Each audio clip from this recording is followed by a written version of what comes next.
కోడికత్తి అని ఒక డ్రామా, ఎవరో కుర్రోడు జగన్మోహన్ రెడ్డిని గీసాడట.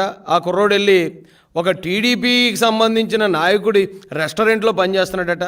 కాబట్టి ఇది చంద్రబాబు నాయుడు గారే చేయించారని చెప్పి తప్పుడు ప్రచారం చేసి బోల్తా కొట్టిన దొంగలు వెళ్ళు. అలాగే సొంత బాబాయిని గొడ్డలతో వాళ్లే నరికేసుకుని, లేదు చంద్రబాబు నాయుడు గారే కత్తించుకుని నరికేశారని ప్రచారం చేసిన దొంగ బడవలు వెళ్ళు. అందుకే కదండి ఈ రోజున రాష్ట్రంలో వీళ్ళని 11కి పరిమితం చేసి మూలన కూర్చోబెట్టినా ఇంకా వీళ్ళ బుద్ధి మారలేదు. ఇక్కడ హత్యలు జరిగిపోతున్నాయట. ఎలా అంటే యాక్సిడెంట్లో ఒక ఆయన చనిపోతాడు. దానికి కారణం టీడీపీ చేసిన హత్య అని ప్రచారం చేస్తున్నారు. ఎలాగరా టీడీపీ చేసిన హత్య అంటే ఆయన బండి వేసుకుని వెళ్తూ అక్కడ పడిపోయి డివైడర్ని తలకొట్టుకుని చచ్చిపోయాడు. ఆ డివైడర్ కట్టిన తెలుగుదేశం ప్రభుత్వం కాబట్టి ఈ హత్య తెలుగుదేశం ప్రభుత్వమే చేసింది అంటున్నారు. మరొకరు ఆ ఉరేసుకుని ఆత్మహత్య చేసుకుంటే అది కూడా తెలుగుదేశం హత్య అన్నారు. ఎలాగరా బాబు అంటే ఆ ఉరేసుకోనాక కొన్న తాడు తెలుగుదేశం కార్యకర్త షాప్లో కొన్నాడట. కాబట్టి ఈ ఉరేసుకోవడంలో ఈ చావుకు కూడా తెలుగుదేశం పార్టీ చంద్రబాబు నాయుడు గారే కారణం అంటున్నారు.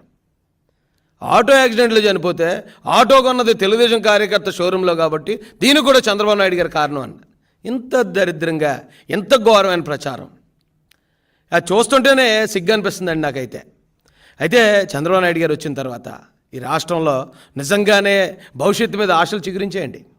నారా లోకేష్ గారు ఎప్పుడైతే ఆయన మంత్రిగా బాధ్యతలు స్వీకరించిన మొట్టమొదట ఆయన తీసుకున్న సంచలనమైన నిర్ణయం, స్కూల్స్లో కాలేజెస్లో సర్టిఫికేట్లు ఇరుక్కుపోయిన పిల్లలకి ఫీజులు సమయానికి ఫీజు రియంబర్స్మెంట్ ఇవ్వకుండా వైసీపీ గవర్నమెంట్ చేసిన 3,000 కోట్ల బకాయిలకి ఆ సర్టిఫికేట్ లేక ఇబ్బంది పడుతున్న పిల్లలందరినీ ఒక్క చిటికలో వాళ్ళ సమస్యను పరిష్కరించాడండి ఆయన. దాంతోపాటు 25 మంది దివ్యాంగుల కోసం ఒక మార్క్ లిస్టు ఆ ప్రొఫార్మా మొత్తం మార్చి ఒక జీవో కూడా ఇష్యూ చేసి 25 మంది కోసం కూడా ప్రభుత్వం దిగొస్తుంది అవసరమైతే. ఈ రాష్ట్రంలో ఉన్న ప్రతి ఒక్క ప్రాణం, ప్రతి ఒక్క జీవితం ఈ తెలుగుదేశం కూటమి ప్రభుత్వానికి ఇంపార్టెంటే అని నారా లోకేష్ గారు తెలియజేశారు. 25 కాదండి, కేవలం కువైట్లో ఒకే ఒక్కడు అక్కడ బాధలు పడుతుంటే ఆ బాధలు చూసి చలించిపోయిన లోకేష్ గారు ఒక్క కుటుంబం కోసం, ఒక్క వ్యక్తి కోసం కూడా ముందుకొచ్చాడు. అంటే ఒక్క వ్యక్తి ప్రాణం, ఒక్క వ్యక్తి జీవితం కూడా ఈ ప్రభుత్వానికి ఎంత ముఖ్యమో తెలియజేస్తున్నారు. ఎంత గొప్ప పరిపాలన జరుగుతూ ఉంటే హత్యలు జరిగిపోతున్నాయి, అత్యాచారాలు జరిగిపోతున్నాయి. దీనికి తెలుగుదేశం ప్రభుత్వం కారణం అని సిగ్గు ఎగ్గు లేకుండా ప్రచారం చేస్తున్నారండి.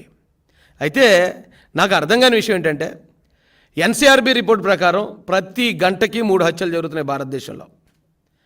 ఎన్సీఆర్బీ రిపోర్ట్ ప్రకారం దాదాపు 28,000 హత్యలు జరుగుతున్నాయి ఒక సంవత్సరానికి మన దేశంలో.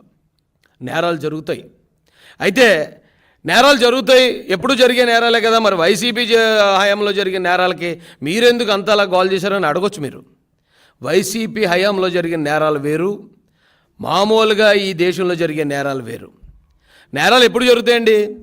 పాత కక్షల వల్ల, లేకపోతే ఒకరి మీద అంటే ఒకరు పడని ద్వేషం వల్ల, లేదా మహిళల వల్ల, భూముల వల్ల.